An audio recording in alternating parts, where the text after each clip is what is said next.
welcome to Felix's Space Time. In today's video, we have an interview with the YouTuber Marcus House. If you enjoyed today's video, don't forget to like and subscribe. Enjoy.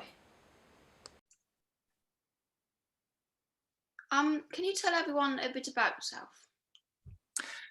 Sure. So my name's Marcus House, and I grew up in Tasmania, Australia, which is why I have such a strange accent to many people, as I hear quite so frequently in comments and things like that. I have one brother and one sister, and we all live in the same state down here with our, along with parents and whatnot. What else? I'm 41 years old, and I guess growing up, I sort of was very interested in computers. Always very interested in computers, right from probably a young age, maybe like year 6. Or so. And, back then, of course, there was no devices, no iPads, none of all these things that would sort of have you be a bit of an expert in computers off the bat. Computers were really very, very sort of rare back then when I was growing up. So, and I've always just loved doing anything to do with computers, whether it be programming or whatnot. Always interested in science and technology. I wasn't really exposed to it that much until my high school years, really, given where I grew up and the sort of programs that were on television and that sort of thing. I didn't really follow the space industry much until I was in high school. And basically I'm a computer programmer in my other job. So I've got a job outside of YouTube where I program websites and databases and all sorts of things that I'm sure everyone would think of is very boring. Hopefully get to experience a lot more of the current industry I'm in at the moment, obviously, which is creating video and space education, that sort of thing. Okay. Wow. If a company like SpaceX or Blue Origin offered you a job, but you had to stop your YouTube channel, would you take it? Oh, geez, that's an interesting question. Obviously YouTube's keeping us very busy right now, it would depend on what the job is. Frankly, I'm certainly no engineer, and I don't know if I would qualify for any sort of serious space flight activity. I'd get sick just going on aircraft, so I don't know how useful I would be.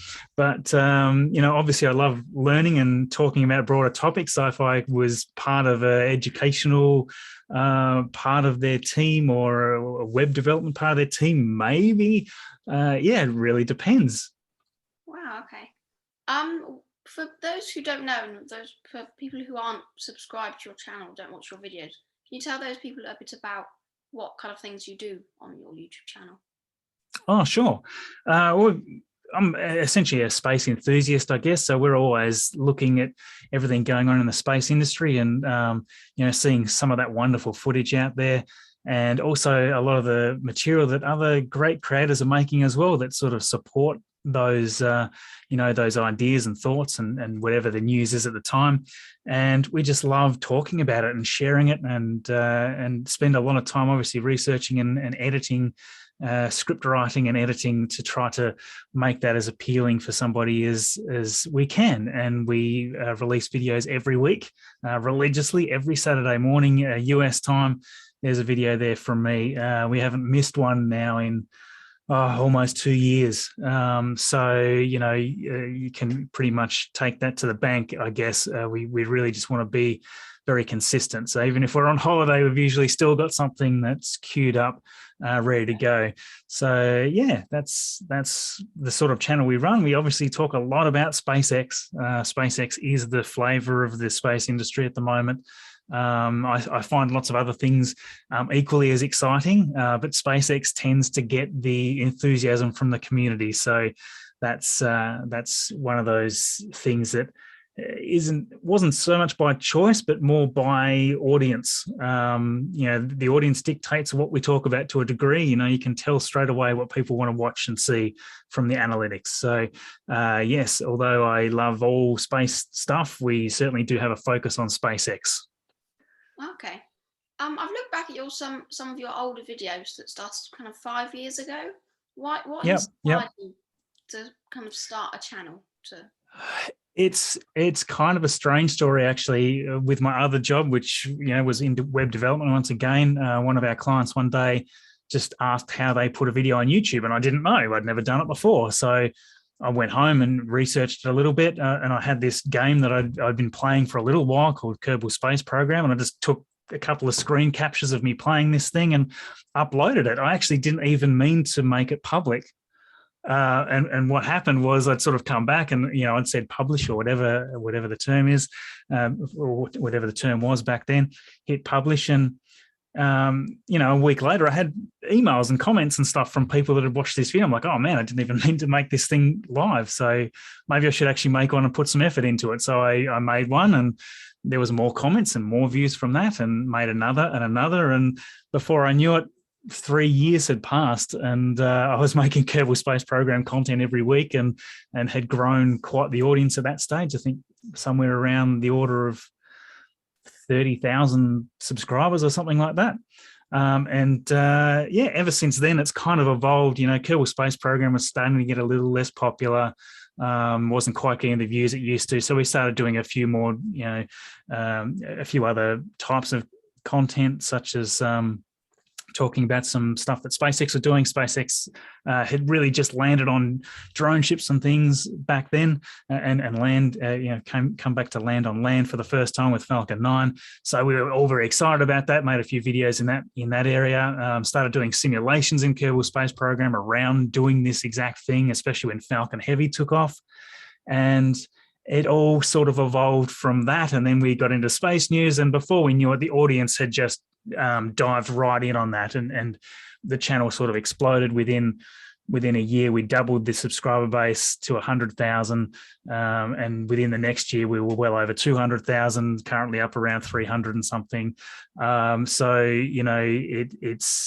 been a wild ride. There's no way I could have predicted this happening. It wasn't planned. It's obviously it's planned now, but it was never planned when I first started the channel.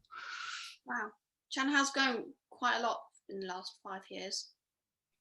Absolutely. And more specifically, the last maybe 2.5 years, ever since we really started doing the space news. As soon as I got my face on camera, because all my Kerbal Space Program stuff before that was just, it was just the game overlay, and it was just my voice in the background. Really took off when I became a part of the videos, I guess. Okay. If a space exploration company offered you a ticket to space or to go to live on another planet, would you take it? I'd certainly love to go to space. I'd love to do a tour in low Earth orbit or something like that, and maybe even go to the moon one day, if that's one of those things that you could realistically do as on a tourist mission, like take a trip up there for a week or two.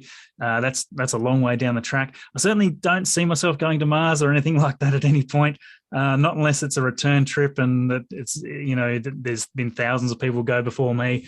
I'm not much of a risk taker, I will say. I like to I do like the planet we live on. There's no backup to it, and it's going to be a long time before there is a backup to it. So, but I'd certainly love to go into space. I'd love to one day be up in a in a starship with a bunch of passengers doing a tourist mission and coming back down to land. I think that would be just the most amazing experience ever. That's probably about as far as I would go. I probably wouldn't go any further than the moon. I wouldn't think, but you never know. Who knows what the future holds?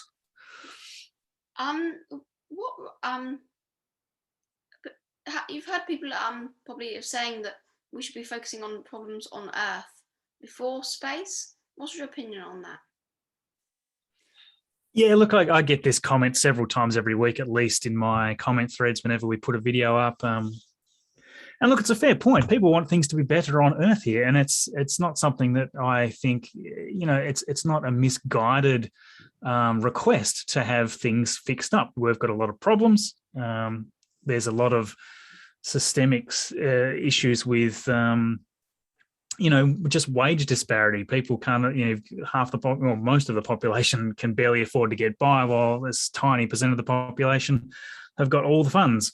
That's something that does need to be addressed. But that's not because there's no money. And I think people think, you could take this money that they're spending on SpaceX and that money could instead go somewhere else. Like, well, there's actually plenty of money everywhere. The problem is all the richest are holding it. And also the disparity of where money is spent is obviously a highly debated thing. I mean, you've got something like 3.5% of GDP, I think, roughly last year, just in the United States, spent on military.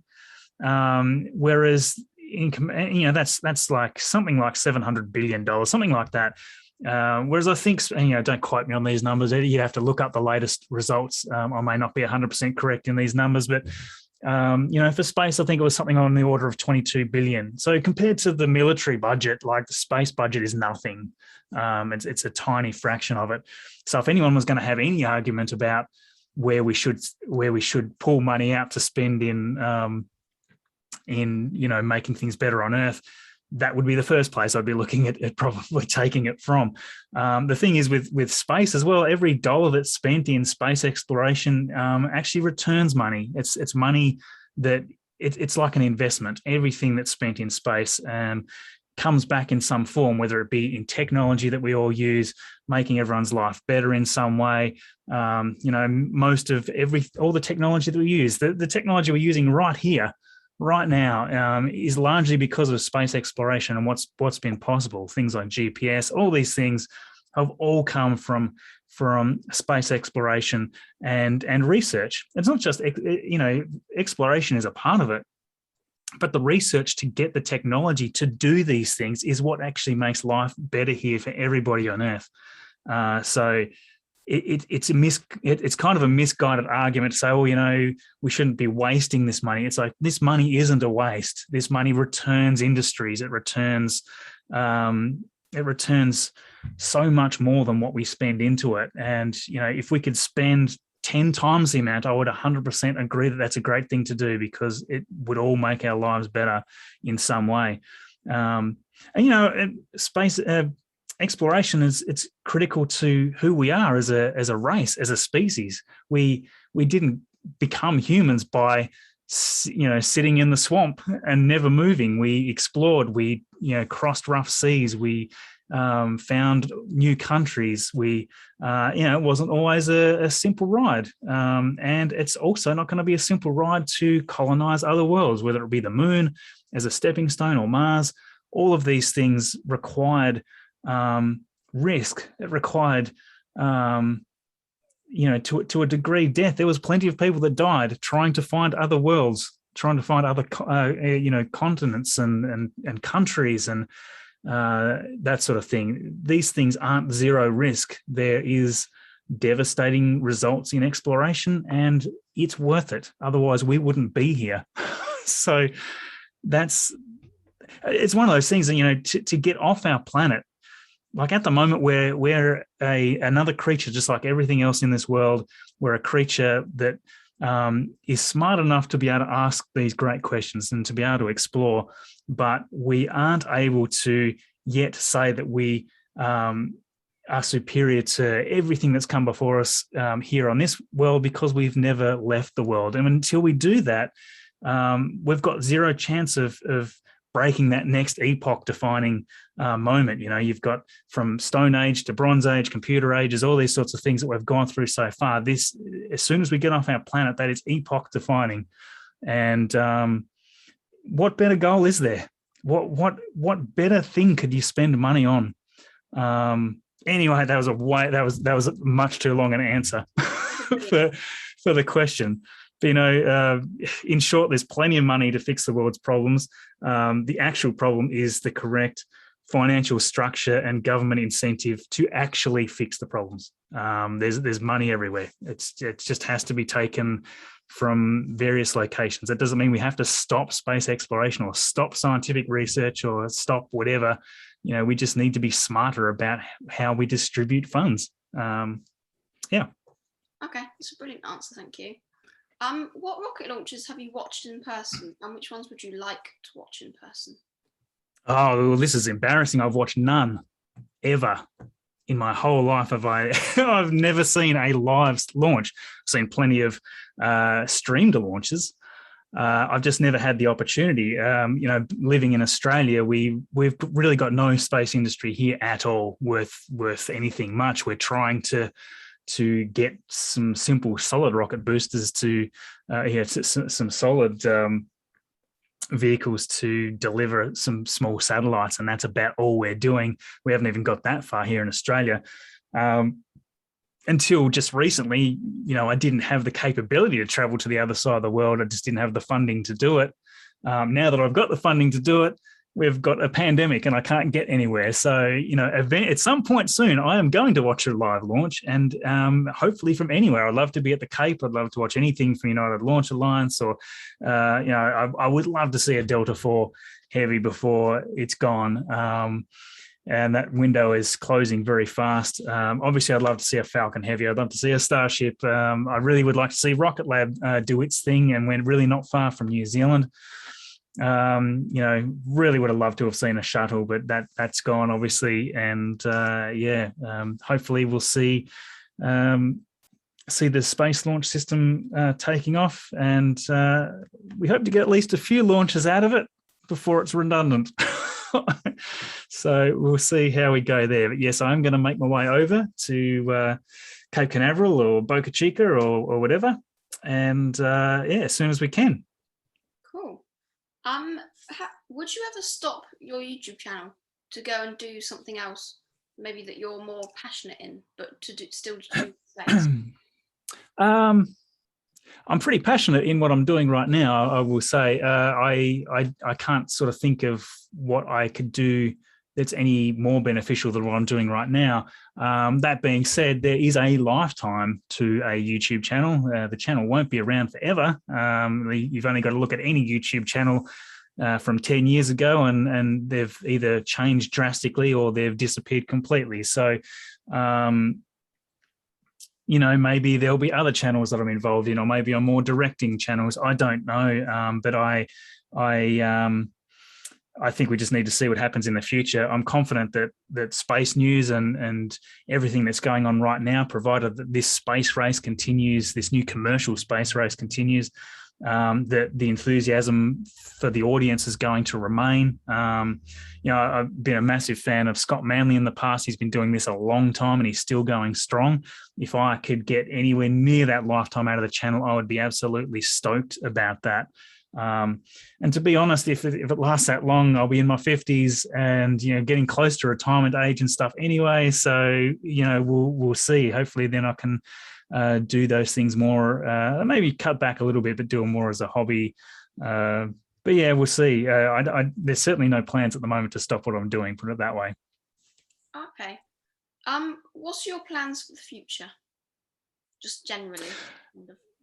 Just generally, or with the channel specifically? Both, really. Yeah. With the channel itself, we just want to keep on evolving, doing, just keeping up with the current trends and things. There's a lot of people doing 4K content. The number of people that are utilizing the 4K content, I think, still fairly small, but it is starting to get to that point now where the space agencies are starting to stream in higher quality, and a lot of the source material is higher quality. So 4K will definitely be on the cards sometime soon, I suspect, over the next year. We can do it now. I can film in 4K. It's just that because all the source material is not in 4K, it just seems kind of strange to me to deal with the huge volume of data when most of the content that you're watching is actually like 720p or 1080p. So we haven't taken that step yet, but we will at some point. I'd like to do some more interviews and things, more midweek videos. We do a few of those that go into more deeper dive stuff.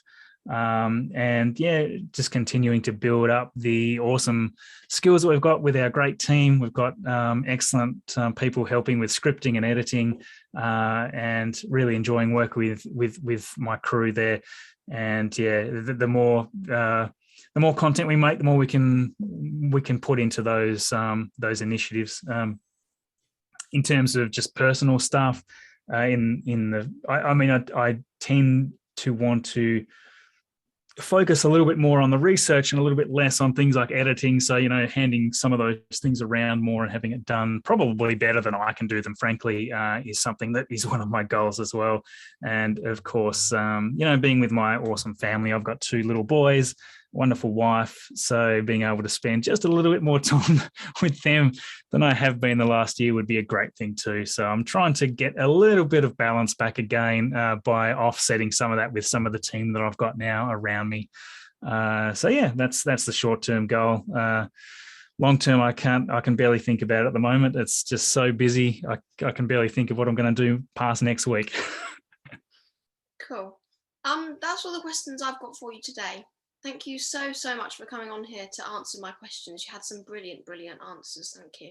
Oh, no problem at all, Felix. Thanks for being persistent with me. I do realize I've been a bit of a pain to get hold of, and the time zone here doesn't make it easy either, obviously, because I'm on the opposite side than most of the other people you interview. So thanks for being patient with me and for inviting me on the show. It's great to meet you. And, I'm impressed by what you're doing, frankly. Like I said earlier, it's great to see young people like yourself so enthusiastic. You guys are the future. I'm kind of an old dog now. Like my chance at ever doing anything really extensive with space or space travel is that's passing by quite quickly at this point for me. But you've got your entire future ahead of you. So congratulations on being one of the few people your age that is enthusiastic enough to be all over it like you are.